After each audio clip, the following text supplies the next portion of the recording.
Mga residente sa usa ka bukirong barangay sa Cagayan de Oro City ang makabenepisyo na sa solar-powered water system nga gidonar sa maong barangay. Ani ang dugang detalye.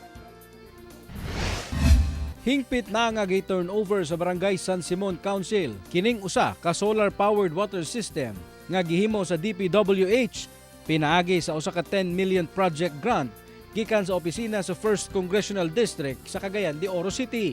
Ang maong patubig sa barangay dakong tabang sa mga residente, ilabi pa nga elevated ang ilang lugar ug lisod ang supply sa tubig. Gikalipay ni Jory Vioga ang maong proyekto tungod dili na kuno kinahanglan pang muhakot og tubig sa layo nga dapit. Amo ba yang panubig diri grabe kalisod. Kay Lisod nga lisod man. kuan kaning kung makatubig manggaling kinahanglan pa magkalot gyud deep well.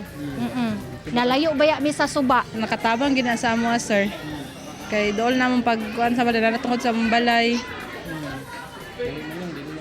Dili na magakatakot. Sumala ni Barangay San Simon Kapitan Fernando Edrulin nga mamahimong makaserbisyo ang maong water system ug gatusan ka mga balay. Plano sab sa barangay nga isumpay kini sa kasamtangan nga panubig sa ilang barangay aron mas daghan pa ang ilang maserbisyuhan. So naalang yapoy among gihangyo na may resolution ani although wala pa na buhatan og ordinance.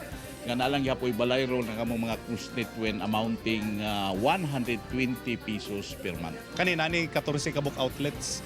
Dili lang ni nga kinanan mo ani pagid sila diri. Panawagan sa kapitan sa mga residente nga hinay-hinaya na og undang ang deep well operation sa ilang lugar.